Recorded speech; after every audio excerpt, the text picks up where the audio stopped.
Sou Toninho Saraçá, não é? Estamos aqui desenvolvendo esse trabalho aqui em Jundiaí, o trabalho de zeladoria, que é justamente essa questão de trabalhar com o zelo e afeição do patrimônio histórico. E essa aqui é uma atividade muito importante, que é a atribuição dos valores da sociedade à ponte. Aqui a gente está fazendo essa coleta de dados, né, e a coleta de depoimentos, justamente para mostrar que muito mais do que o tijolo tem as histórias, né? Isso é que vai engrandecer ainda mais o nosso trabalho. Então hoje vai começar esse trabalho, nós vamos ter vários depoimentos, né? E o mais importante aqui é a vida e as paixões e amores relacionadas à ponte. E com isso nós vamos rechear, não é, todo esse trabalho e trabalhar com essa valorização também da sociedade com a ponte. Por gentileza, o seu nome, idade e atividade que exerce.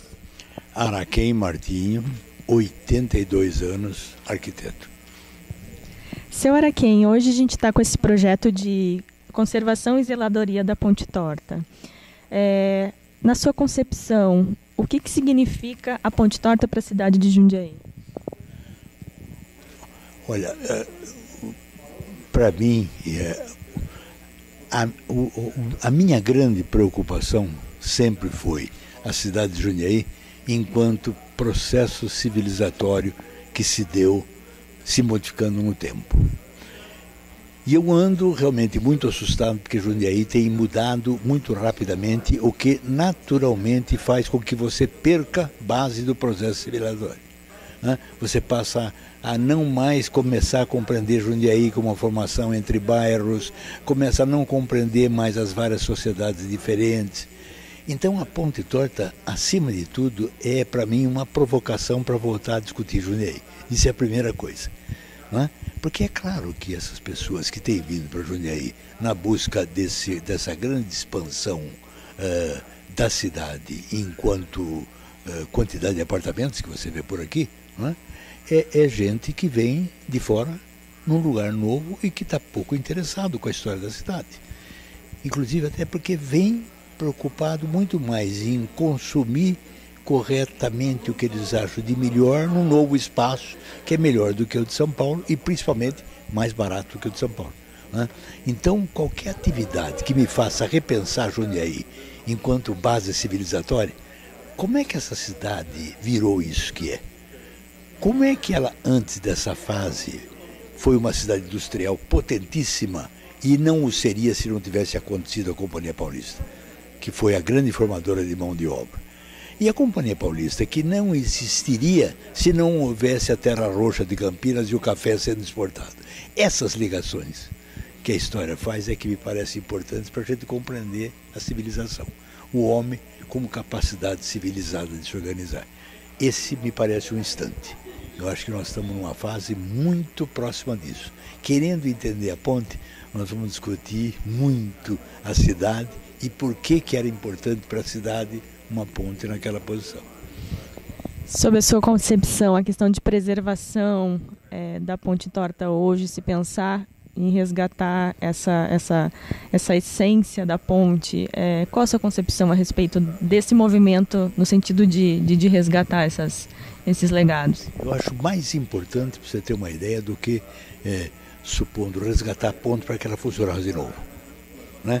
Que normalmente é a cabeça do pessoal dizer, não vou, mas ela não interessa. Interessa que ela é capaz de nos contar a história. Quietinha naquela posição onde ela está, ela é capaz de contar vários instantes da história de Jundiaí, se a gente souber ter as hipóteses claras para fazer o estudo dela.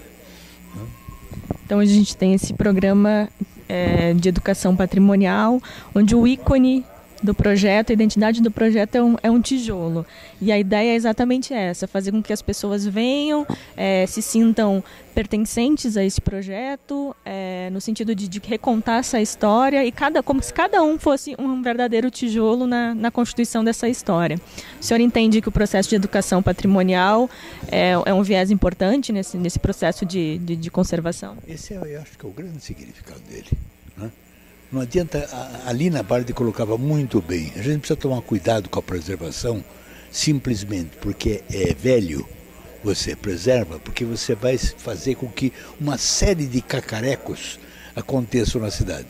É muito mais importante você encontrar um projeto no qual você seja quase que naturalmente forçado a descobrir como é que o homem resolveu um problema diante de algumas condições adversas e aquilo deu aquele resultado que está ali. Você veja, quando você fala em tijolo, tijolo foi o jeito com que os romanos conseguiram fazer a sua civilização. Né? O maior império que já existiu no mundo até hoje foi todo ele baseado na concepção do tijolo. Né? De repente você pega uma cidade como Jundiaí, que foi uma base ceramista fortíssima, né? Uma das mais fortes do Brasil inteiro. Né? É muito importante você começar a fazer dessa ponte uma espécie de provocação para você compreender o homem na sua caminhada. O senhor gostaria de contar para a gente algum fato, alguma relação que o senhor tenha com a cidade e que seja pertinente à questão da preservação que está sendo debatida hoje? Eu, por exemplo, eu acho que uma das coisas que eu conversei muito com o pessoal do trabalho é uma hipótese, porque essa ponte é gozada, ela fica alguma coisa assim, me dizer, para que ela serviu na realidade?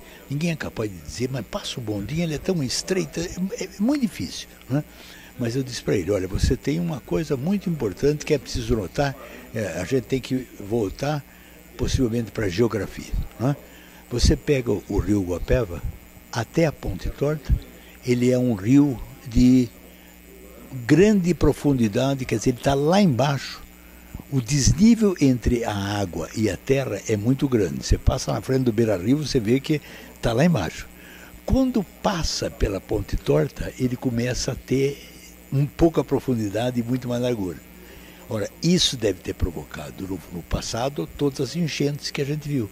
E as enchentes estavam acontecendo no setor industrial mais forte da cidade. Todas as indústrias de tecelagem estavam aqui na Vilares. Portanto, essa ponte deve ter acontecido para resolver algum problema muito sério que a gente ainda vai descobrir.